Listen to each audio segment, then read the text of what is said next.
appropriate, which it is. When I skip this cutscene here. So it's a little bit dead right now until I skip this, because I want to start it at least at the right time. I also have all the audio for the cutscenes, so like the cutscenes will be narrated by Sly and whatever. No, that's not it yet. Fuck. Can you like, Mikkel, please like skip the cutscene so that I can put on the music? There we go. Brilliant. Okay. So this is like Cooper and Thievius Raccoonus. This is a run that I got a few days ago, and it's the current world record. The timing starts when we press new game, and instantly we greet by cutscene that will just load to skip. Like loading the game skips cutscenes in this game. This is the police kind of like headquarters in the city of Paris. We're supposed to go get our police file here, because like Cooper's a thief, but we don't really want to do that, so we can actually skip the entire tutorial level by simply jumping around at death trigger, and we basically just straight up beat the level. Also, actually, I forgot to actually bring. I forgot this cutscene was a thing, so I forgot the audio for this one. So I guess it won't matter too terribly much if I just fucking like skip past this, because this is just a cutscene. What's the point, right? So let's just go to the next cutscene. Or fail.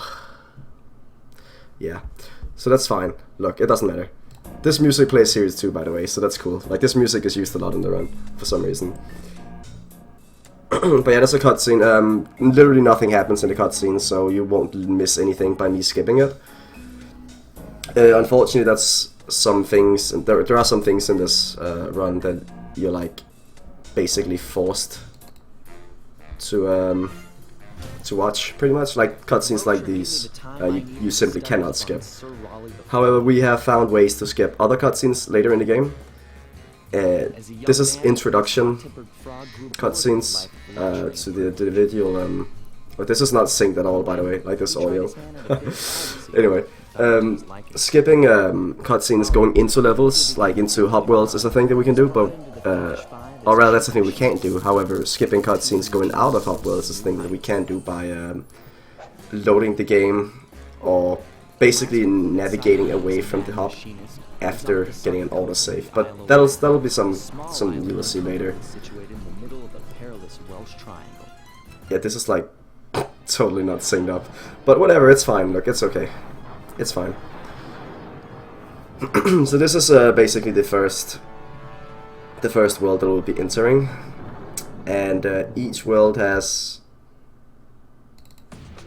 its own intro level before we get placed into the main hub. And in the main hub there will be like additionally 6 levels to do. Now I use this sign to catapult on top of this rock, because if I go through the rock like I'm intended to, there's a cutscene greeting me at the other side. Now I messed this up a little bit, and it takes a few tries, but first try is not too bad, and we get to go out of bounds and skip the cutscene trigger. Do not hit those bottles. If you hit those bottles, Bentley will start talking. Bentley's our companion, and pretty much if he talks, it's considered a cutscene. And if we already are in a cutscene and we enter a cutscene like I am now, the game doesn't really know what to do, so it buffers and then Sly automatically lets scraps and he won't die. The reason why I just skipped the cutscene there is if you activate a cutscene, the game considers the cutscene to have been seen, pretty much. So if I die after activating the cutscene, the game will just assume that I've seen it. So that's why I do that. It's a death abuse and it's really fast. And now I went out of bounds. There's a lot of stuff going on right now, so it's kind of hard to catch up. But this was found very recently by yours truly. You can jump on that little pole and you can go out of bounds and walk along the waterfall. That skips a 15-second cutscene. And this is the first top run where it has been incorporated in. The rest of this level is just relatively straightforward. We're just gonna go to the end and get the key. Do a little jump here over to this pipe. It's found by Peril like years ago. Peril used to run this game as well, but for whatever reason, nobody really did it, because it was not worth it, I guess, to some people. However, I find it pretty easy, so I just do it. And that is the end of the level. So yeah, this music is like still playing, which is kind of funny. It's not supposed to play right now. It's supposed to play Victoria's sound, because we got the key or whatever, but okay, it's fine. Look, it doesn't matter. So we beat the first level, and I should have saved about 12 seconds, but I only saved 3 thanks to the sign being really, really slow. So yeah, there we go. So this is the first upworld, and this has been going under major changes since this game was last represented at a marathon. Usually we would mess around here a lot more, but you'll see the differences, I guess, if you know this run. But first of all, you get the Lucky Charm.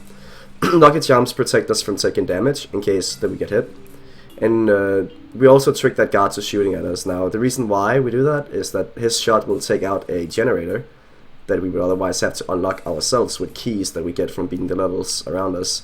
I just did a really stupid hard cutscene skip there. I jump on top of the pipe, then curl jump around onto the roof, and then I kill the guard before he gets me.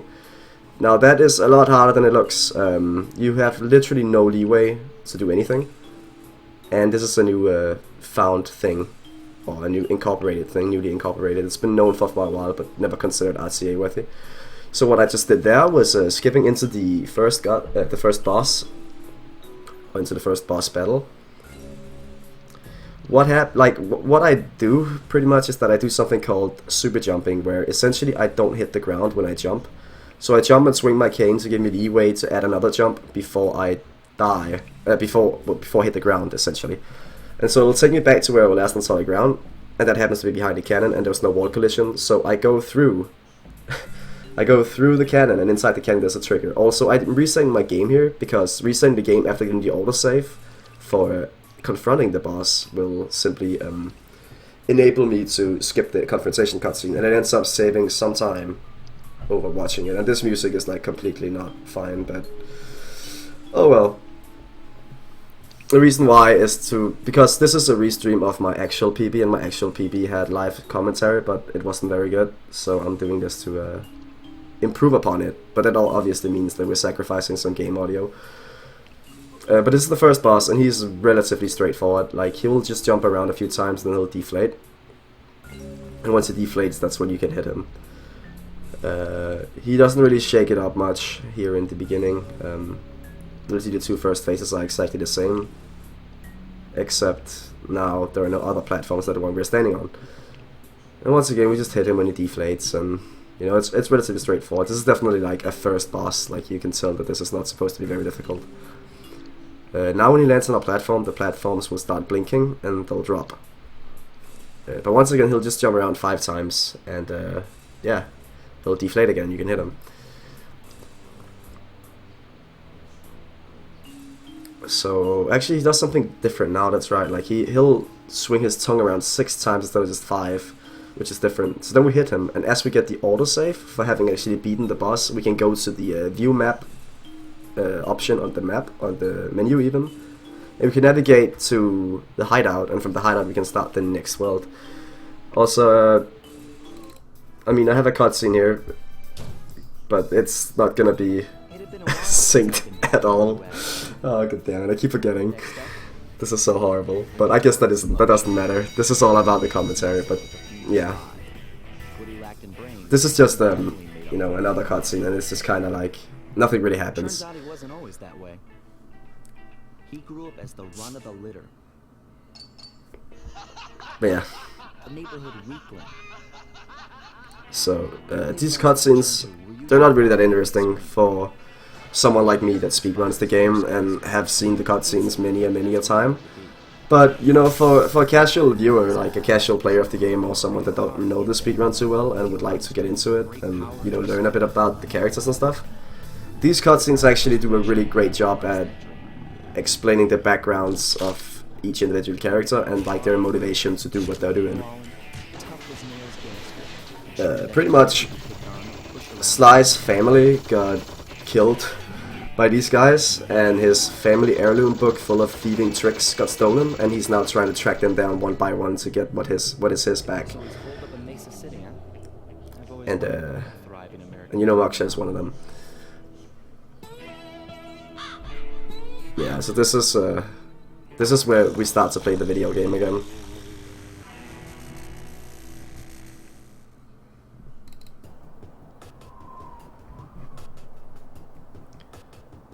So first of all, there's a cutscene if I go up the pipe like I'm supposed to, so I actually just abuse the level layout to jump around it, and the same goes for here. Not really a cutscene this time, it's literally just faster because Sucker Punch were very lazy when they made this level. Now this is the reason why I kept the charm from the first world and why I needed to get one, because I'm actually gonna use this to fall off here and skip another cutscene, similar to how I did in the very first level. Lucky charms, like I said, help you from dying. Like if you die, well you can't die when you have a lucky charm, so if you take damage you'll survive. So that's pretty good. We get to survive this one, and we skip the cutscene. Now the rest of the level is relatively straightforward. Like I one cycle these pistons here. I get this lucky charm because I need it later to skip into a boss battle, and it's very conveniently placed, so I just pick it up on the way. But yeah, this level is relatively like, there's not a lot to say. Like we just go from A to B, and we make sure we don't lose the charm because we need it. If I lose this charm, like it's over. Lasers don't hurt you when they're yellow. When they're yellow, they're like in detector mode, so if you get hit by them, it'll detect you and then they'll turn red. When the lasers are red, they will do damage and you will die. So that's the end of the level. We get the key, and once again this will be the only key that we'll get, because we can actually skip into the boss without beating the rest of the levels. The way to do this, in this case, is also kind of interesting. Once again, I just load the game straight away, because we're on the same map as the main hub world, and every single map has one specific place you go to when you load the game. So it just skips a bit of platform. You saw me do it in the very first world as well, because it just happens to be fast. I take out that guy on the bridge, because he's in the way, and we don't want to get caught. I can use this rock to catapult myself all the way up to this roof, and from here we can continue to go out of bounds, and we can actually enter the casino prematurely. Normally you're supposed to have 3 keys, which means you need to have beaten 3 levels to get in here, but we can actually just completely skip doing that. And once again we do this super jumping mechanic where we don't actually hit the ground when we jump, so it'll take us to where we were last on solid ground, and once again no wall collision, so we literally just go straight to the boss because there's a trigger inside of the elevator there. Once again, reset the game to skip the confrontation cutscene. You don't even see the autosave, but I know it'll happen, so it's fine. So yeah, we'll get to see this this PlayStation 2 startup screen a few times. This was played on a backward compatible PlayStation 3, which is why I'm having the PlayStation 3 menus and stuff. This will work just fine on PS2 as well. So if you don't have a backward compatible PlayStation 3, don't be disencouraged to run the game, because it'll be fine. Like you can run it just fine on PS2. It's a bit slower, but like you can still get really good times on the PS2. So there's no reason to go and hunt a very rare console if you want to play this. But yeah, this is the second boss, and I mean, this boss is not that complicated. However, it was supposed to be like the 4th boss of the game, so like the second to last boss. For whatever reason, they switched around in development. They switched around this world and the 4th world. You noticed me hitting Mugshot there after I flipped the last mirror on the first phase. The reason being that when I hit Mugshot, he will do an animation because I can't do damage to him. Like I cannot deal damage. So he does an animation instead where he just kind of laughs at us. If he does that, he cannot engage in a cutscene. And there will be a cutscene where he'll go, my beautiful guns have been destroyed. Looks like I got a spare upstairs.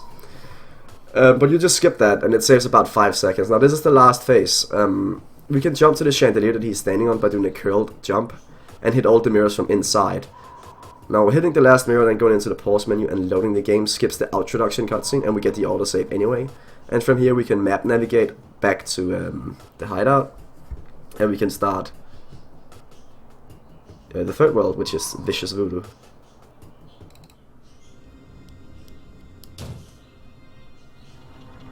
The 3rd member of the Fiendish Five was the infamous Voodoo Priestess. Now, there will be a bit more like space in between the cutscenes now, because we actually have not found a way to skip into the boss battle early on in World 3 and 4. So we'll actually start to do levels this time, if you can believe that. So there will be more gameplay and less cutscenes at this point, which, you know, is good for both, you know, a runner like myself or well, and like a view of the game, because obviously cutscenes aren't too interesting in the end. She managed to slip into obscurity. Last known But you know, it's all good. It's all good. And deep into the Haitian jungle. So this time it was only slightly desynced, so I mean, progress.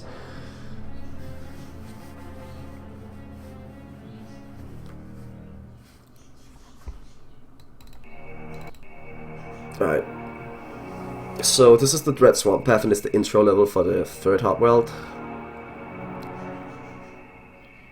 I mean, there's not too much to really talk about on this one in particular. Like, it's a very scenic looking level. It kind of like sets the mood pretty well for what we're about to enter. Like a kind of like evil voodoo vicious magic sort of vibe. And you know, it sets it up pretty well. For the level itself though, like not a lot of stuff is going on. Like, I'm trying to do the nuka jump here, which is a jump which gives me extra height, but I actually mess it up and it ends up losing me like some time. I don't lose as much time as I thought I would, but it's fine. So I use the backup where I go around and go over here instead. And jumping on that tree trunk to get down here is faster than going down the actual slope, because there's a cutscene on the slope that we don't want to watch. So yeah, we do that. And in order to get the key, there's a key here that you might have missed. In order to get it and unlock it, you need to break all the candles to break the voodoo magic, encasing it. And we got the key and we're like ready to go into the main hub now.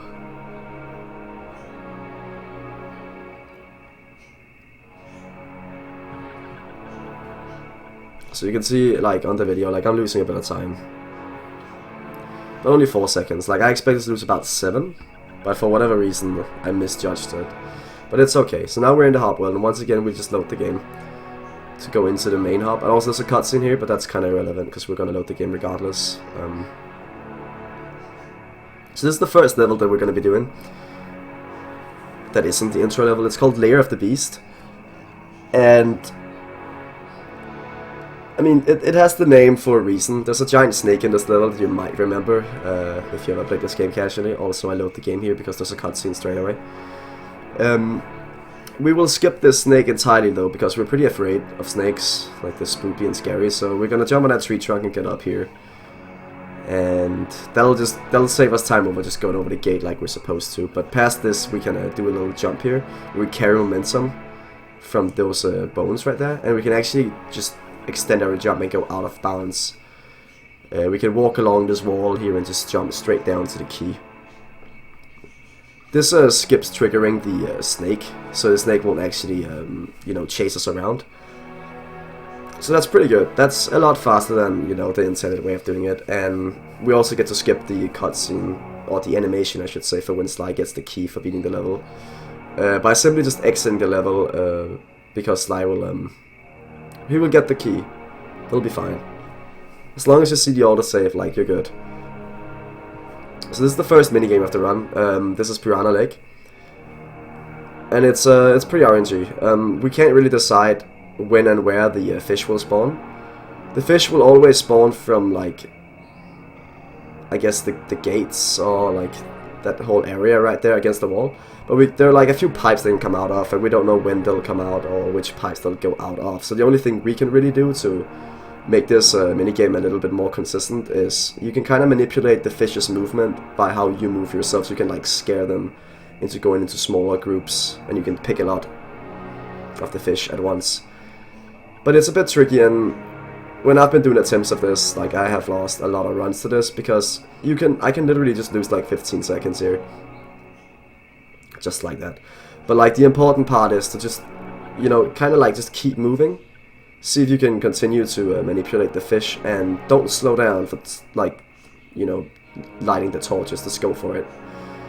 It's the only thing you can really do. You see me get a little bit disencouraged here, because like the fish did not actually want to cooperate. But yeah, we light the last few torches here. I got a 52 on the in-game timer. Ideally, you'd want to have like more than a minute left, but oh well. So yeah, I get the key, I get the autosave, and I press start.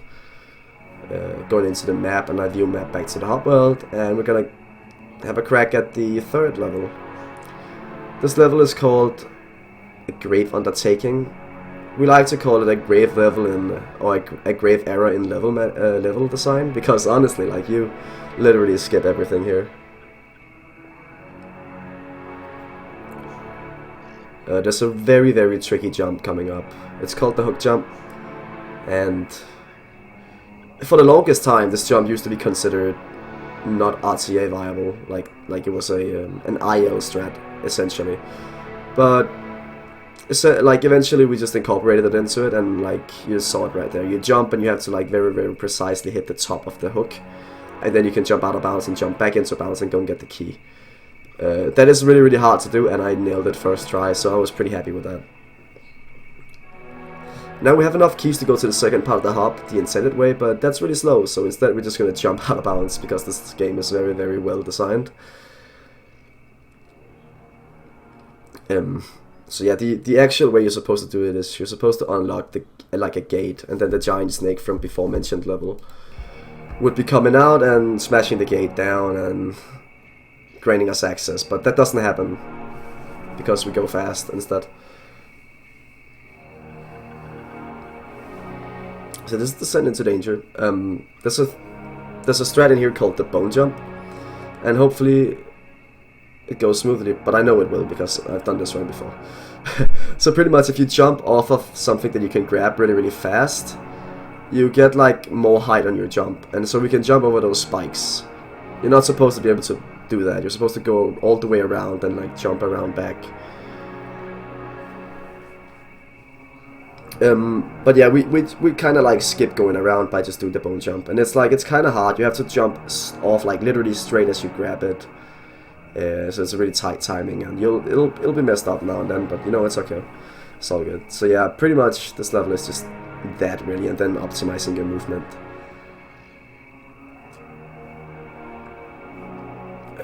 So yeah, this is the end of the level. Like, we just kind of slide on this thing all the way to the end. The key is at the end of this corridor, and there we go.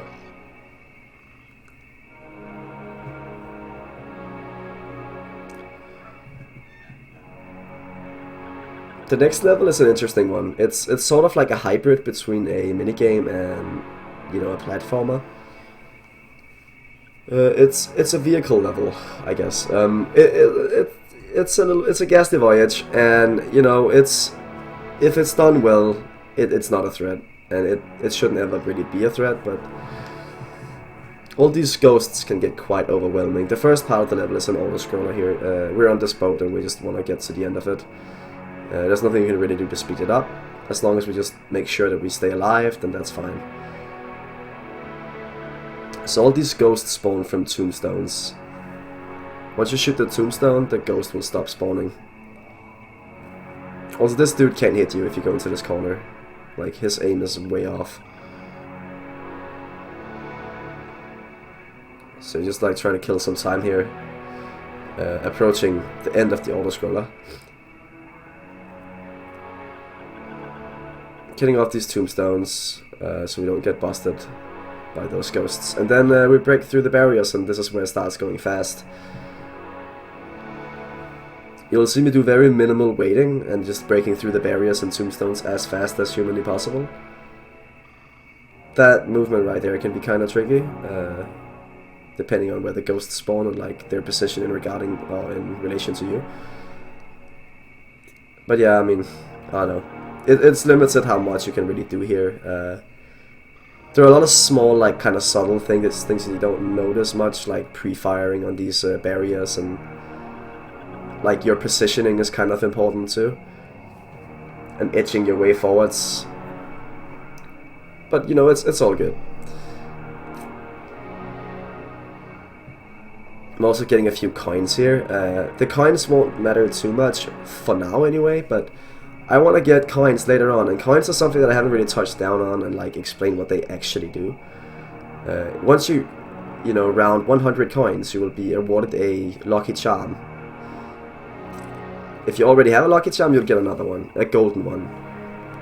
And golden lucky charms, like, obviously protect you from taking damage twice. Kind of similar to the Witch Doctor Mask in Crash Bandicoot. It's essentially like the same here. However, if you already have a golden charm and you reach 100 coins, you will be awarded with an extra life. We don't need the extra life at all. We don't actually care about the extra life, but the reason why I have these coins is to get a lucky charm later, just for safety, because at the very end of the run there's a tricky jump. And it's always nice to have 2 attempts at it. Now this is down home cooking, also referred to as chickens simply. We skip the cutscene straight as we walk in, so we don't really like get briefed as to why the hell we're whacking all these chickens. Like, it doesn't make much sense. But essentially there's a friendly ghost sawing around like underneath the ceiling right now, like right underneath it, and he has a key, a treasure key, that he would love to give us if we can whack chickens for him, so that he can cook up some pretty delicious chicken gumbo, because, you know, ghosts eat or whatever. Because of video games, right? But yeah, you know, as the good citizens that we are, we will help out our fellow member of society here and whack all these chickens for him. I take damage there, which is kind of annoying, but it's not a big deal. I have 2 lucky charms, so it's fine. And that's 50 chickens. This was kind of bad. Ideally you want to have like more than 30 seconds left on the in-game timer. But once again, these minigames are kind of inconsistent and random, and you can't really you can't really like affect them too much, sadly.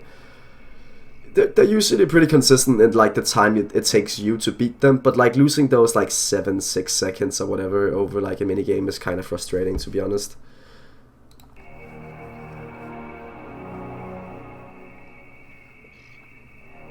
So yeah, that's all the levels of this hub world, and we get to go to the boss now.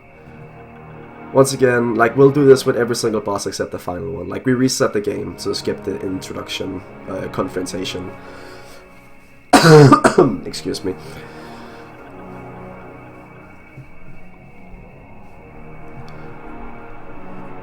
So this is quite a broken boss battle that we're about to witness.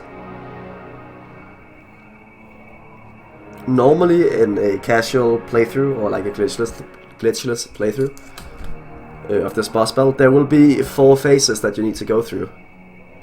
We will only be doing 2 of those 4 phases. We're technically in the first phase now, but we're gonna skip hitting her, so we'll skip some of the first phase, which also includes a 40-second cutscene after hitting her. So we skip that, and how we do that is by going out of bounds here. This little route we can jump on, and from that we can jump out of bounds and get over here. And we do some fancy movement here, like there's some invisible stuff we can walk on, etc. And we just basically die in this water behind her. Now the reason why that works is that this water serves as a death plane for the second phase. So if you die here, the game just automatically assumes that, oh, well, you must have died in the second phase, because otherwise you wouldn't be able to have hit this water. So it sets a flag for this side, for this kind of section of the boss. So we skip doing the first part, and it's pretty useful. As for the boss itself, this boss is like kind of an auto-scroller. Like, it's just a Dance Dance Revolution kind of minigame, you know, Parappa, dodging everything. All these PlayStation symbols that he's throwing at us, those will always be the same, so this is consistent. They'll never change. When I do this though, I will always, like literally always, mash the buttons I see instead of pressing to try and time them, because this level, for whatever reason, is notorious for dropping inputs left and right. So like literally sometimes if you spam your buttons, like mash them so hard that you know, you literally cannot mash harder, you will still get a dropped input sometimes, which is just beyond amazing. So this is the third phase, and it's supposed to be the second to last, but we're gonna beat the boss in this phase.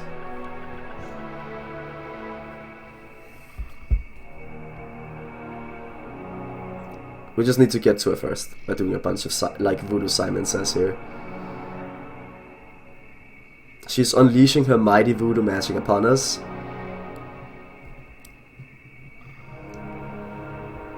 And we just kind of have to repeat what she does.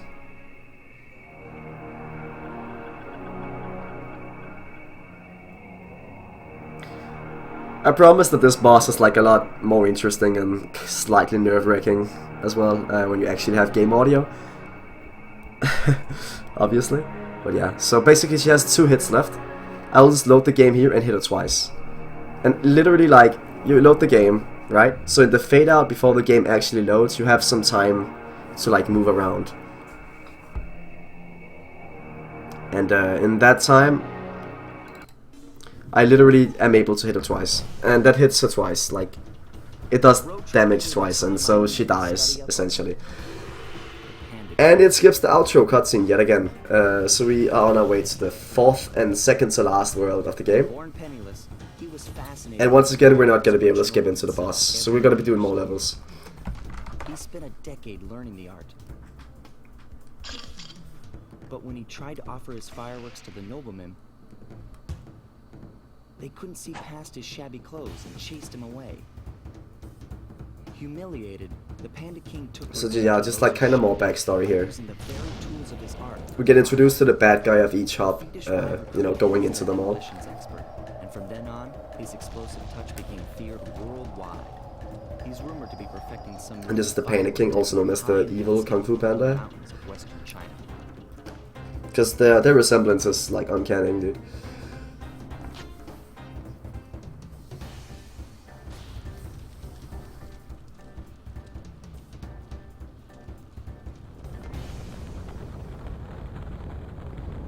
So that's fire in the sky.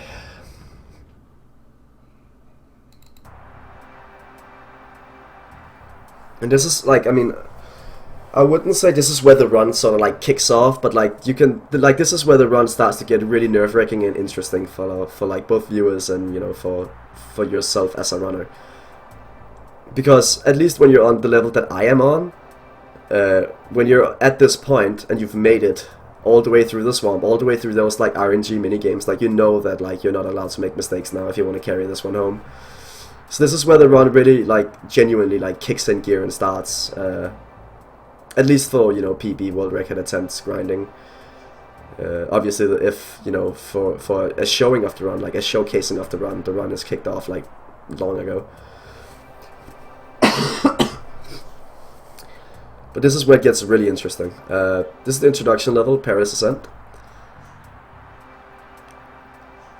And I mean, it's relatively straightforward. Like, we went out of bounds before, and we walked on like some hills, I guess. The reason we do that is, once again, like, we get around the cutscene trigger, and like literally every single time you see me go out of bounds, it's either A, I'm skipping a cutscene, or B, it's just a faster way to move. And get from A to B. Guards can't see you if you're behind something, so I'm just gonna jump and kill him. And I'm gonna hit some fireworks here. I'm supposed to sneak all the way around this little guardhouse and like do some platforming and stuff, but Sly's hitbox is interesting when he jumps and swings his cane, so we can just hit the fireworks when we're not supposed to. Now I'm gonna fail this, but this is a strat called the Lomeke,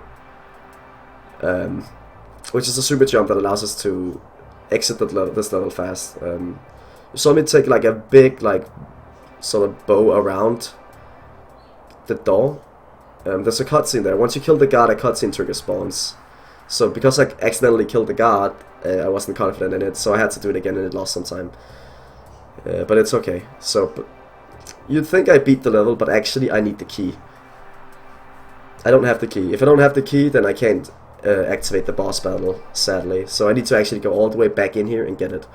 However, doing this is still faster than doing it without the super jump, because it allows us to skip like a loading screen, like loading the game, because we can map navigate instead, like so.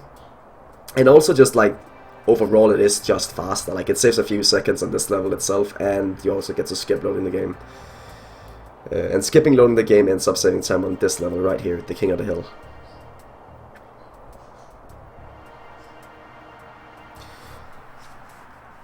King of the Hill is a rail shooter.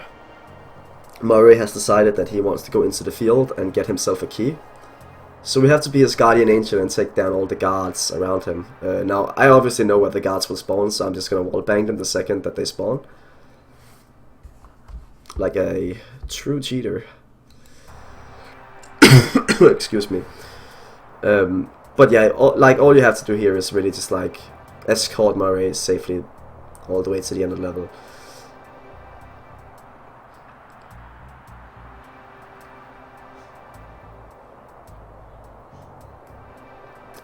If you're fast enough, you can kill a guard before Murray spots them. And you'll notice when Murray like spots a guard, he gets scared and he does a little jump, and like sometimes he cowers and runs away. When he cowers and runs away, that's really slow because he gets off his pathing, and he essentially just stops up. And it's not very good, but sometimes you can't really avoid it. But ideally, you'd want him to just run all the time and not stop.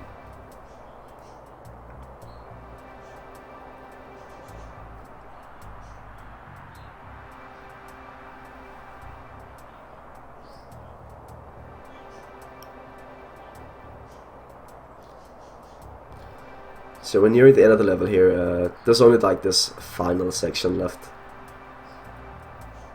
Murray will be walking up here, trying to get the key, but before he gets the key, an alarm is triggered, as you'll see now. And guards will spawn. We have to take out the last wave of guards, and then Murray will be able to get the key and we can finish the level.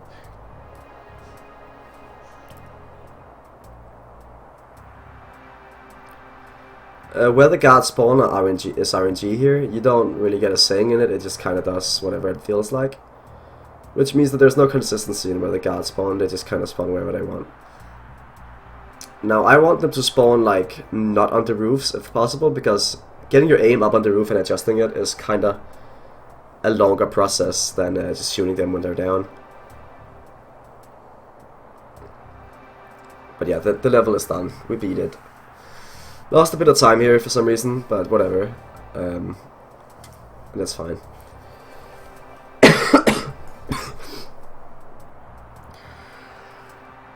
So this level is arguably my favorite in the run. It's definitely like top 2.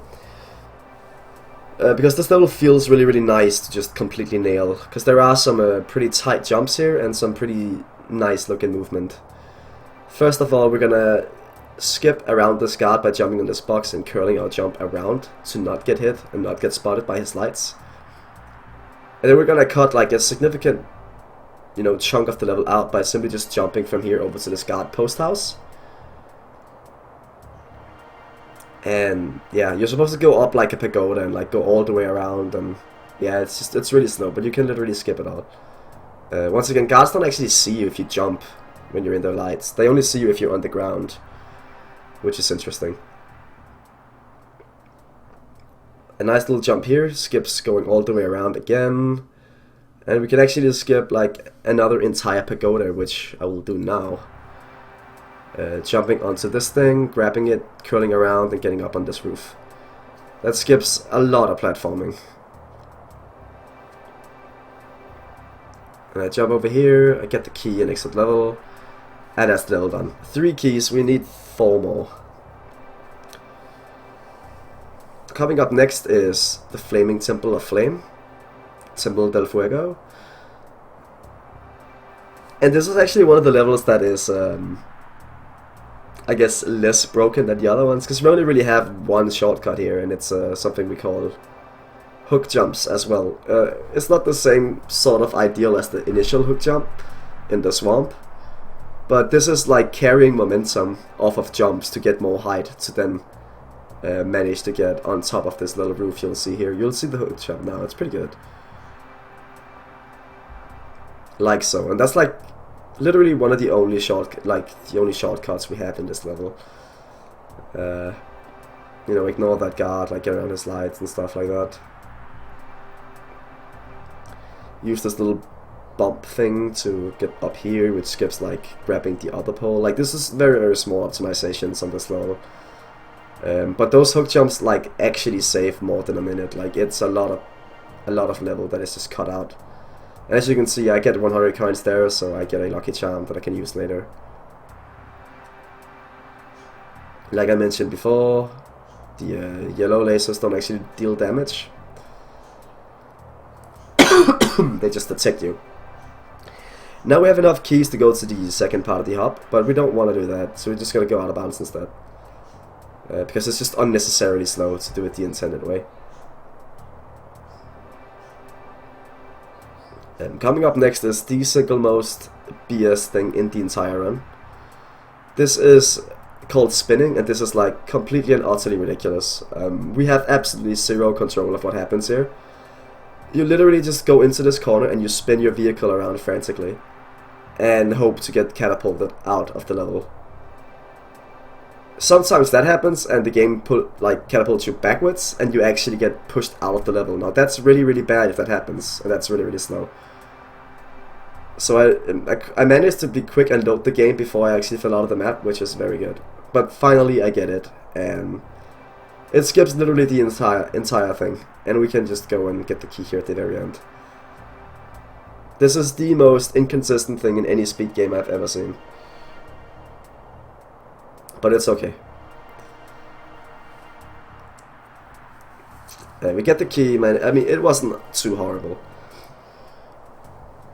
And it's just one of those things. Like, this can easily be a run killer, because you can't really govern or determine how long it'll take. You just kind of have to deal with whatever the game throws at you.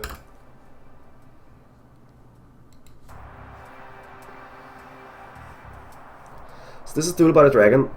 Another interesting level.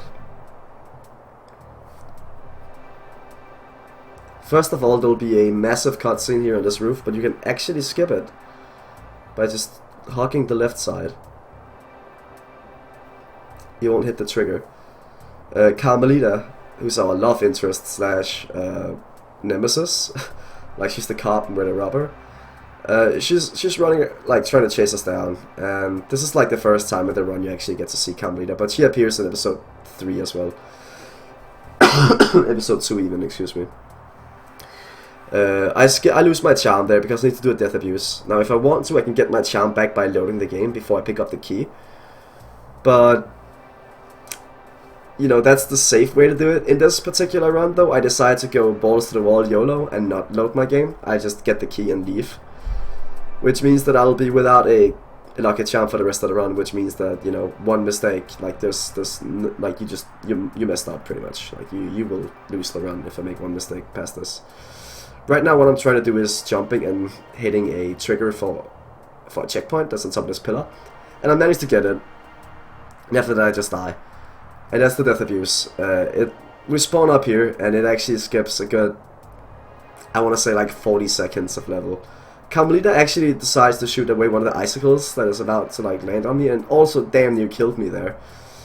So there was a lot of waiting.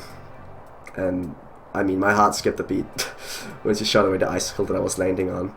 But luckily, like, we were fine.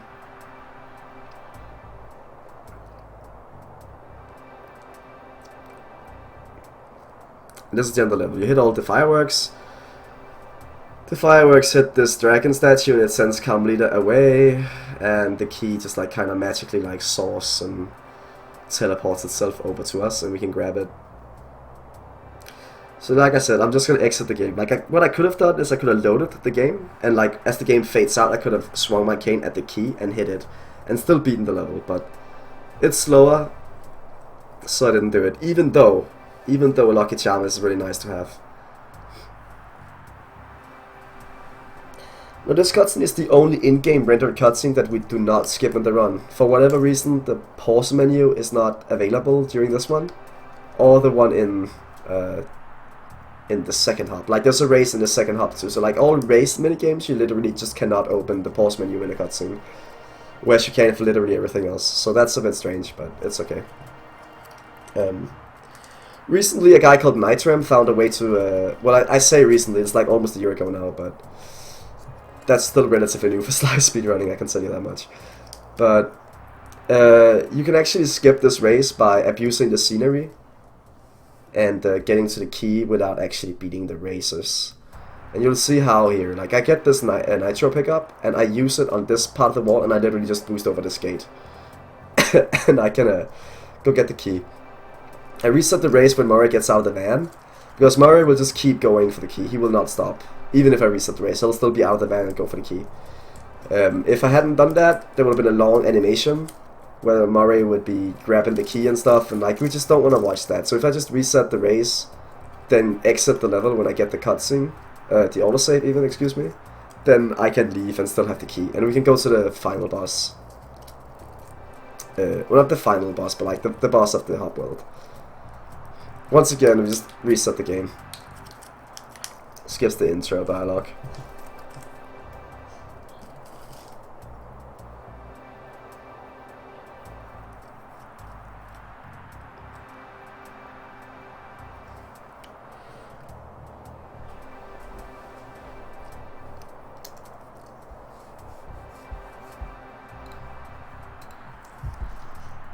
So obviously, like, this run has a lot of downtime, in the sense that some of the cutscenes, like, you know, there's only so much you can really say and do. Especially now in a setting where I'm sitting here and trying to like compensate over an old PB I got. Not really an old PB, this is actually my newest PB in fact, but like, you know, when I'm doing runs of this game, like, and I'm getting to this point of the run and it's getting kind of like, you know, oh damn, I can actually PB from this. I will be talking a lot, and it'll be the same like in any real setting, like as long as it's done live, I guess. But yeah, there are many ways to make this run interesting, more so than just the gameplay itself. This boss battle is very, very straightforward and very easy. This was, like I said earlier, like they actually swapped Hub 2 and 4, so this was actually supposed to be the second boss of the game. So I hit him down to like 1 health left, then I load the game, smack him, and get the autosave and the fade out, which means I beat the boss without having to watch the cutscene. And we can now go to the very, very final world. I want to say hub, but this is not really a hub. This is all like lined up. Like this is very linear. Like it's basically on rails. I began to notice something. In the 4 parts of the Thievius Raccoonus recovered so far, several of the pictures depict a shadowy owl-like figure, which looks very similar to the police images of the mysterious clockwork. Is this a strange coincidence, or is there something I'm missing?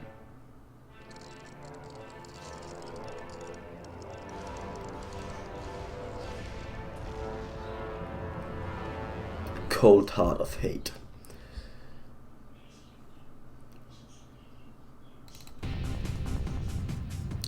So this is the final world. The first part of this world, or like this final like stretch of the game, pretty much, is a really relatively harmless auto-scroller. This is not where one generally dies. What you're about to experience, though, like after this level, is by far the best late game I have ever had. And this late game is just so incredibly like unforgiving. Like the slide 1 late game, like holy damn, you do not want to mess with that.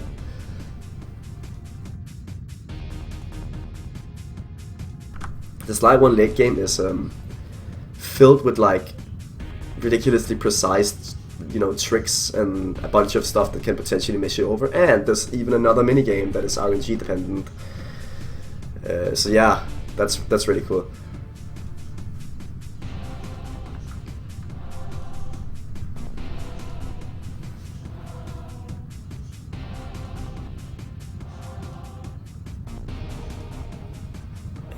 As for this auto-scroller though, like there's not a whole lot we can really talk about here. Like you shoot away all the falcons as they come at you.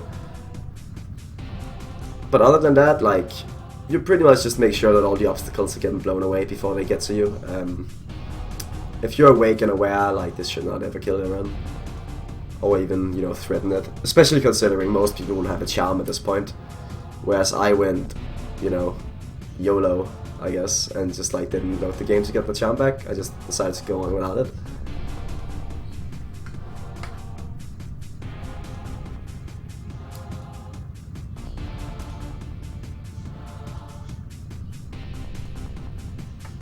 So if I remember correctly, I get really clutch here.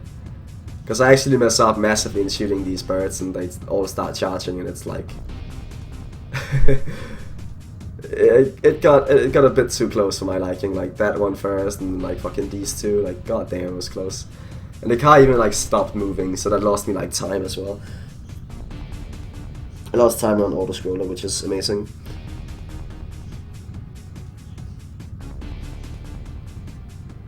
So this is Burning Rubber, and this is the RNG dependent minigame I was talking about. We skipped the cutscene straight away, so like Bentley doesn't even get to really tell us about it much, but he talks now.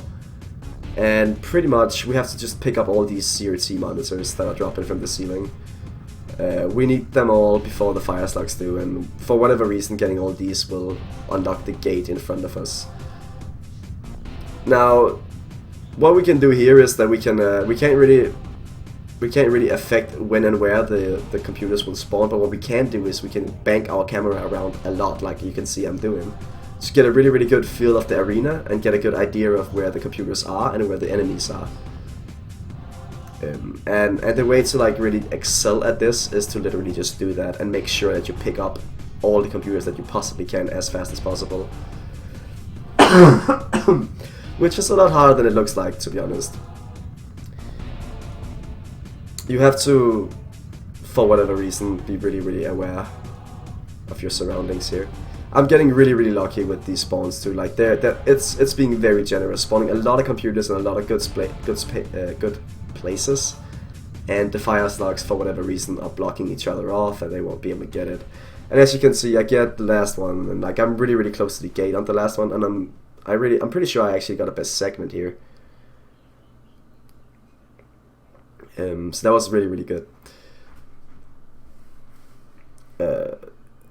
So yeah, pretty much wherever you get the final computer from, Murray will literally like just drive, and sometimes he's really bad at driving, and he'll just drive into the wall for a while. So like the closer to the gate you are, the better, because Murray is really bad at driving.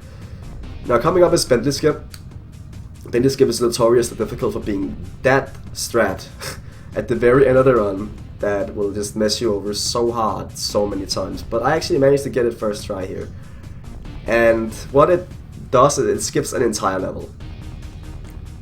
There's a hacking minigame with Bentley where you're supposed to save Carmelita, because Carmelita is like stuck in the cylinder, as you saw, but we just jump around it and we skip the trigger, and we're here at the another auto scroller. This is a rail shooter. We're currently in control of Carmelita, and we're helping Sly get his cane. Once again, we skip the cutscenes right away, so we don't really know why Sly doesn't have his cane, but a Robo Falcon sweeped in and stole it from him. Carmelita managed to shoot him down, and now his cane is at the end of this level. Sly's gonna try and go get it, and we're gonna help him get there. Very straightforward.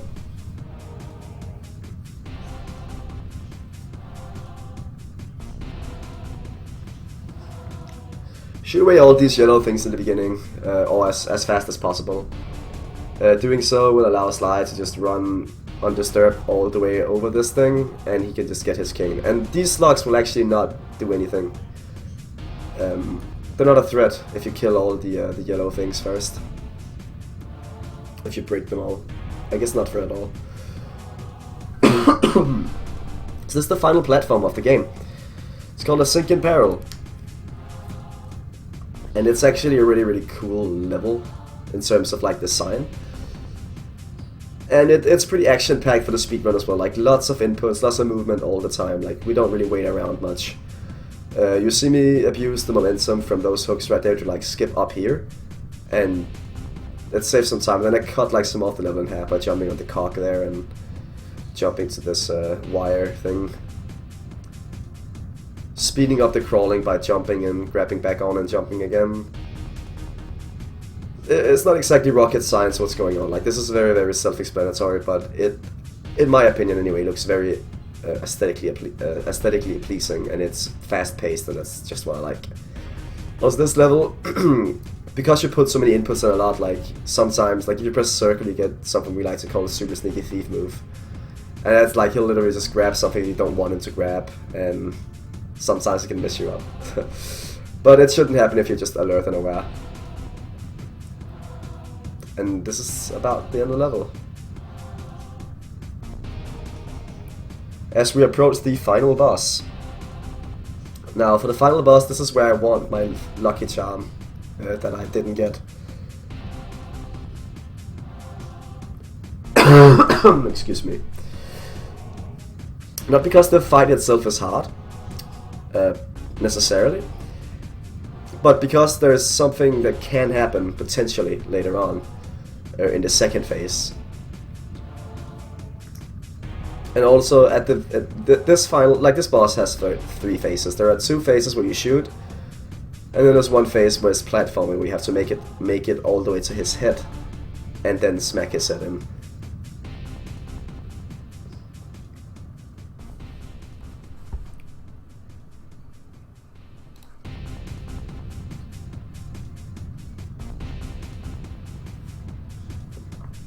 Yeah, that's the first phase down. Like, a little cutscene starts here. We could technically like load the game to skip it, but we wouldn't save any time doing it because sitting through this is faster than doing the first phase again. So there's no point. So we just sit here and chill a little bit. It's good for the nerves when you're this fire to run. Like, you're on the final boss. It's good to get like a little breather, I guess.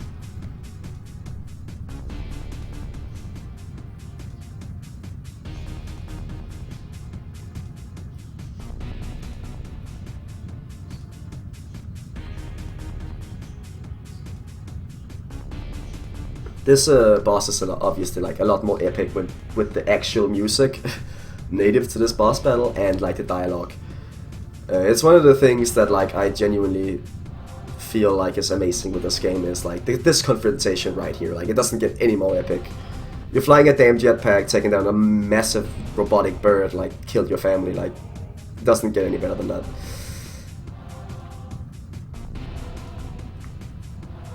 But yeah, these rings, you go through the rings, right? And like you dodge them, but sometimes the rings decide to literally just hit you in the back for no reason after you dodge them. So I was very on edge here. I did not want that to happen, and I mean, luckily it didn't. But because I don't have a lucky charm, I would have no insurance if it did happen, and I would have been run over.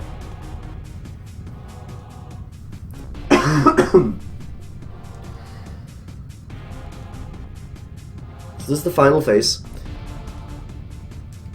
and this is really tough. Well, it's not really that tough, but like there's a jump here that's kind of precise, and if you mess it up, like I don't have a charm here, so had I messed this up, this run would have been over.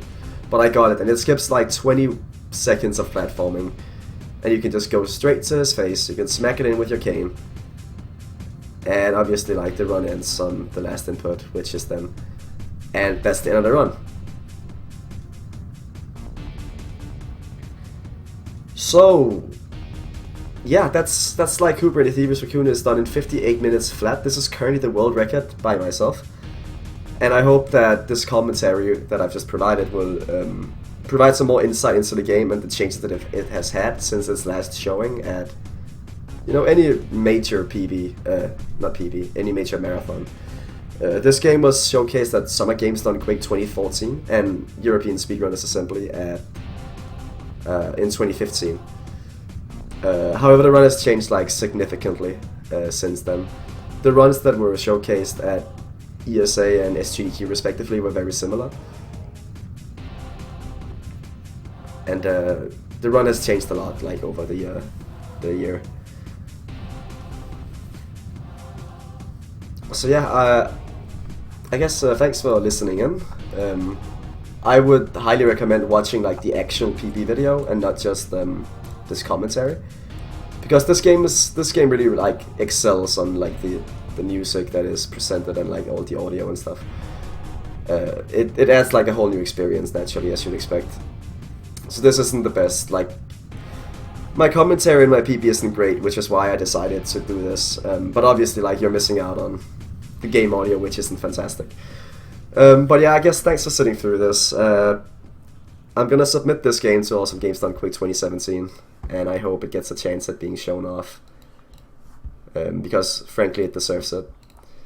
But yeah, that'll be it for me. Thanks for watching.